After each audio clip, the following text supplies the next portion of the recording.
This Sunday, the Oscars. Everything everywhere all at once. That's it. Go home, everybody. Thank you for watching.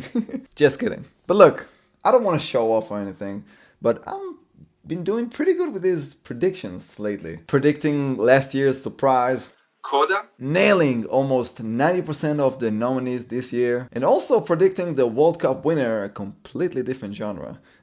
Twice in a row. You call this luck? I think not. Maybe a little. But look, here's the thing when it comes to the Oscars. I am pretty sure that we all know by now that the Oscars, the Academy, they don't represent the public. It is more about connections, campaigns, politics, blah blah blah, alright? Otherwise, how can you explain how certain actors finally win an Oscar for clearly not the best role of their career, but simply because it is time for them to get an Oscar? I mean, come on now. There's anyone here who can honestly tell me that this is your favorite Leo role? If the answer is yes, you're lying to yourself. Or certain people that were never part of the conversation suddenly get nominated out of nowhere because of inner circles and people they know, or certain agendas trying to justify certain choices. Here's some current examples. Don't get me wrong, I loved Elvis. I said it before too. Great time, great movie, great performance. But objectively speaking here, is it the top 10 movie of the year to be in Best Picture and to get 8 nominations? I don't know. Maybe they're preparing the surface to make it look legitimate for Austin Butler to win Best Actor. Conspiracy alert! Top Gun doesn't get cinematography. Sure. Tom Cruise, as I said before, eventually he will get this statue. Maybe an honorary Oscar someday. I don't worry about him. He doesn't need us. It's us who need him. RRR nominated for one category, the Best Original Song. That's it. It's like, we acknowledge your existence, we're not gonna get you all in, but hey, here's a nod. Sure, throw us a cookie. And lastly, I'm sorry, I can't let it go. All the respect to the other actresses. Well deserved. But Danielle Deadwyler, man. What's wrong with you, Academy? Why is she not there? That's a crime. Somebody should be arrested for this, man. So far for my rant. This is just my humble, irrelevant opinion. But hey, that's okay, because there's a lot of other amazing nominees and plenty of good stuff to work with here. So let's begin. We're gonna do the big four: actress, actor, picture, director, and I'll include the supporting roles and the best animated feature as well. Starting with probably the easiest, best supporting actor. I don't even need to say his name. Should we really need to expand on this? Yeah, I think it's pretty clear. Congratulations! On the other hand, Best Supporting Actress. One of the most interesting categories this year, if not the most. A very close one. We have Jamie Lee Curtis, Angela Bassett, and Carrie Condon. Those are the three that kind of leading the race here, and really, it can go either way. But if I had to choose, I would go with Jamie Lee Curtis. Let me explain. I wanted to go with Angela Bassett originally.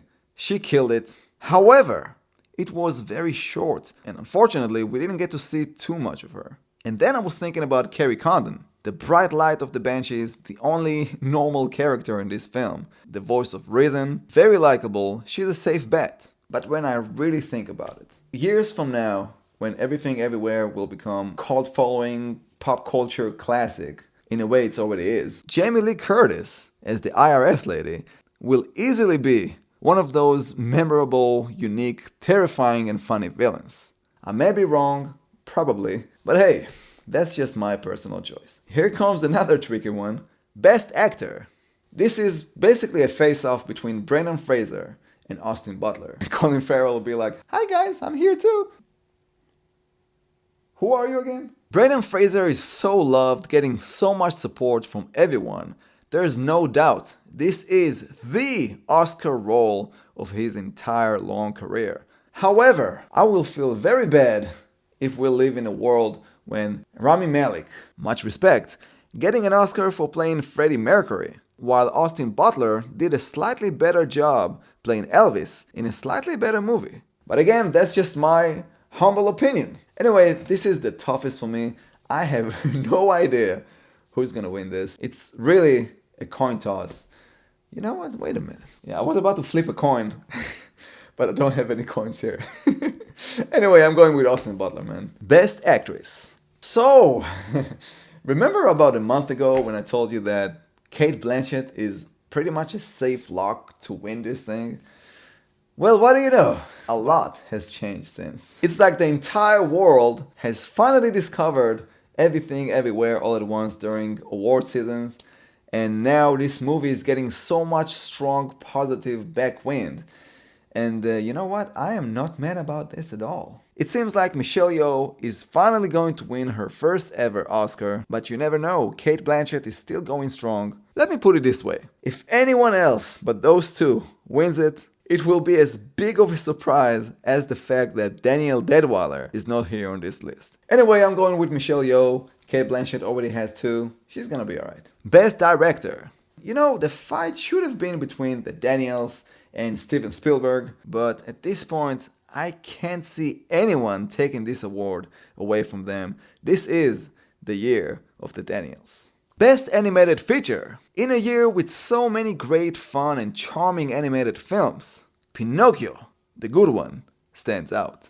While other movies have original stories, but eventually use the same ideas and old formulas that we've seen before, this one takes an old story that has been done before multiple times and gives it a whole brand new fresh take. To me, this movie was like the character of Pinocchio himself. It was like watching magic comes to life. And lastly, the biggest category of all, Best Picture. Okay, don't act surprised, you all know the answer to this. The unbearable weight of massive talent, Everything Everywhere All at Once. I said it before in my last predictions video, and I will say it again, or I'll just play the clip, is not only the best movie of 2022, this is one of the best movies in cinema history. That's right, I said it. Forget about the awards it won already. I don't care about any of that. I'm talking about the movie itself. Way before all the hype, when it was still considered as the underdog. The first time I watched this movie, almost a year ago, I was in the theater by myself. I remember feeling confused, but in a very good way. Not sure exactly how to even explain this to others without spoiling it. Or forget spoiling, how do you even describe this film? I just knew one thing.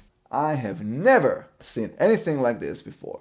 In the following weeks, the film kept living in my head rent-free, and by the time I decided to watch it again, it fully grew on me. And the second time was even more powerful because it was with a full theater. And this time I got to see the audience responses, which made it 10 times more impactful. When the film was over, you saw strangers talking to each other about it, sharing their thoughts and feelings. This movie felt like coming out of a self-improvement seminar or something. You know, like we all been to this spiritual journey together for 2 hours and 19 minutes that felt like a lifetime or a fraction of a second. You just feel enlightened after watching this. Not a lot of movies can do that, and that's what makes this one a very special one. It's bigger than a ceremony or an award. Forget about all of that.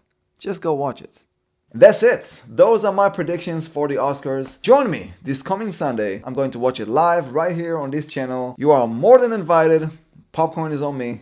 Thank you for watching, and I'll see you Sunday at the Oscars. Yeah, bye.